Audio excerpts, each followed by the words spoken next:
വിവാഹ പാർട്ടികൾക്ക് സ്പെഷ്യൽ പാക്കേജുകൾ, അഡ്വാൻസ് ബുക്കിംഗുകൾക്ക് 0% പണിക്കൂലി. Atulya gold and diamonds, Valanchery road, Koppam. NCPS Kulikkallur മണ്ഡലം പ്രവർത്തക യോഗം നടന്നു. NCPS Pattambi block president P Sundaran ഉദ്ഘാടനം ചെയ്തു.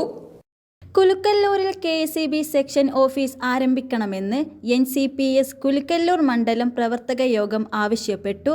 പുതിയതായി NCPയിൽ ചേർന്നവർക്കും NYC ബ്ലോക്ക് പ്രസിഡന്റായി നിയമിതനായ ജയ്മോനും യോഗം സ്വീകരണം നൽകി. NCP മണ്ഡലം പ്രസിഡന്റ് CP രാജകുമാർ അധ്യക്ഷത വഹിച്ചു. Pattambi block president P Sundaran ഉദ്ഘാടനം ചെയ്തു. ഉമ്മൻചാണ്ടി ഇറങ്ങി പോകുമ്പോൾ 19 മാസത്തെ പെൻഷൻ കൊടുക്കാനായിരുന്നു പിടിച്ചുക. 19 മാസത്തെ കൊടുക്കാൻ അന്ന് ഇവിടെ അന്നക്കുട്ടി ചട്ടിയെടുത്തില്ല. ആരും അന്നക്കുട്ടിയെ കൊണ്ട് ചട്ടിയെടുത്ത് നടപ്പിച്ചില്ല. കാരണം എന്താ, ആ 300 500 രൂപ കിട്ടിയാൽ ഒന്നും നടക്കില്ല എന്നുള്ളത് നാട്ടുകാർക്ക് അറിയാം. പക്ഷെ ഇന്ന് കൊടുക്കണതോ, ഇന്ന് കൊടുക്കുന്ന 1600 രൂപയാണ്. 1600 രൂപ അത് വീട്ടുകാർ കൊണ്ടുപോയി കൊടുക്കുകയാണ്. 5 മാസത്തെ പിടിച്ചിട്ടുണ്ട്. ഇപ്രാവശ്യം 2 മാസത്തെ കൊടുത്തു. ഇനി 5 മാസത്തുണ്ട്.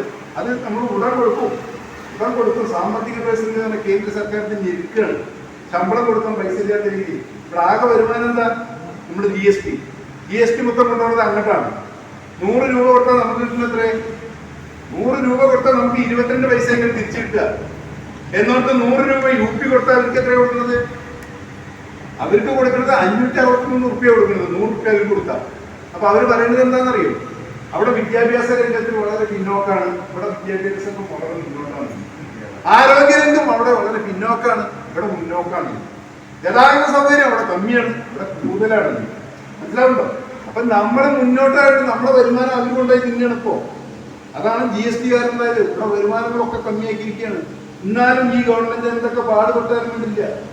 നേതാക്കളായ KMA Khader, C Shamsuddin, NR Surendran, E Rajeev, Babu P, C Abdul Azeez, Shukkur മപ്പാട്ടുക്കര, T Mohandas, വേഷുട്ടൻ P, Riyas Mattaya, Mustafa P, Pradeep K തുടങ്ങിയവർ പങ്കെടുത്തു സംസാരിച്ചു.